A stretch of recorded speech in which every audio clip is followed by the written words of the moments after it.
Session 6, I think. I'm pretty sure. Dreadful. Chapter 2. We've got to the chapter.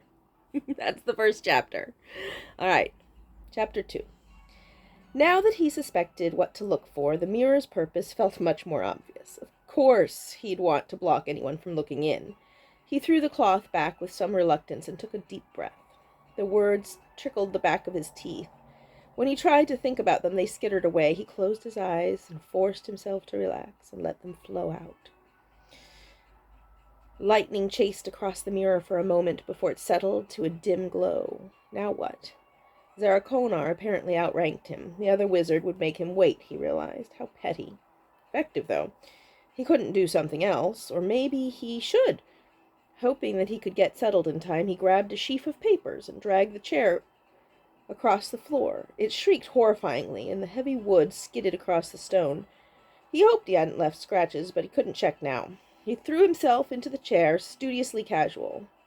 One leg over the armrest? He tried it. Nope, too casual. He straightened up enough to look dignified. Preoccupied, not bored. The words on the paper swam before his eyes. He tried to focus and failed. Instead, he just flipped idly through the papers over and over again. The mirror flashed. He tried not to jump. Instead, he made sure to finish pretending to read the sentence, and then set the paper down very deliberately, a small, pleasant smile on his lips. Zarakonar's skin smoldered, a red so dark it was almost black. Not the color of darker skin like it came to him on one of the useless flashes he was quickly becoming accustomed to. Was common among the southern traders. Actually, red and black, as if he had mixed dried blood with a touch of ink and painted it on. Or maybe he'd spelled it to that color? It looked like nothing human. A stiffened collar of black velvet rose from his shoulders to above his ears, framing his gleaming bald head. The cloak clasped with a small skull, seemingly human, but smaller than a baby's? A fetus? A monkey? Shrunken?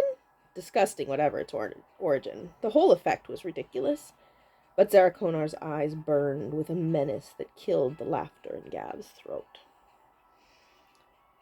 "You have the princess," Zarakonar's voice rumbled from deep in his chest. Gav felt a burst of envy. His own tenor, not terror, could never convey that level of malevolence. Gav swallowed, his mouth gone suddenly dry. "I do?" "Good." The other wizard's eyes narrowed. "Any resistance?" The king is attempting a ransom?" Gav offered after a pause. He had no idea what the other wizard expected, and the small, frightened mammal part of his brain was insisting that he meet those expectations. Right now. He didn't know what Zarakonar would do if he didn't, and he didn't want to find out. That seemed to amuse the other wizard. One lip curled up in a smile. "Anything appealing?" "A small fortune. No land, though." He forced a smile of his own. A little insulting, really. You'd think he barely cared for the girl. Zarakonar's laughter boomed. It didn't make Gav feel particularly reassured. "Feeling bold, are you, today?" Gav could feel the blood rush out of his face, leaving him dizzy. Zarakonar could tell something was wrong. How should he behave? Obsequious? Terrified? Nope, he'd made his choice and he had to bluff it out. "I did my part." The gleaming eyes narrowed. "The first part, at least. Now we must wait for Valvalina and Zaxus.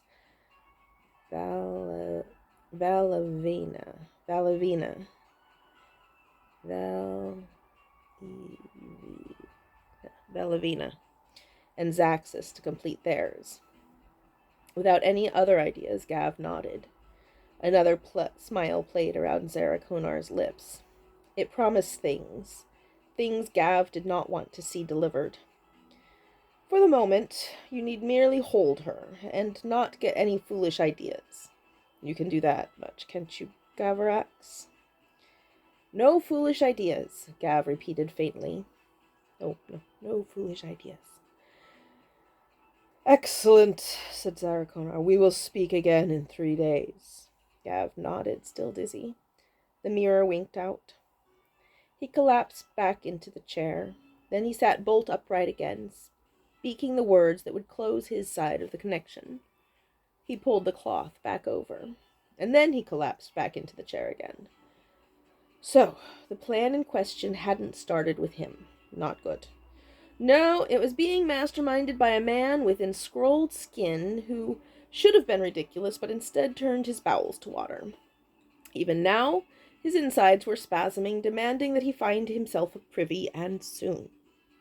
Worse and worse, and there were at least 2 more parties involved, probably also dark wizards, going by those ridiculous names. They couldn't be named normal things like Bo or Trevin. They had to have named themselves that. He wondered what monstrosity Zarakonar slept in at night. Probably a bed carved to look like a dragon's mouth, or maybe on the backs of a dozen weeping virgins. What was he going to do?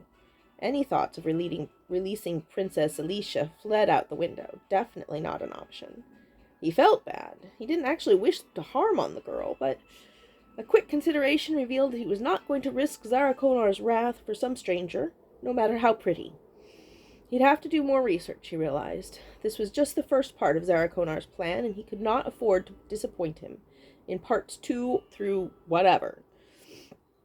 What he was not going to do was admit to Zarakonar that he couldn't remember the rest. Zarakonar seemed like the type who only valued people as long as they remained useful.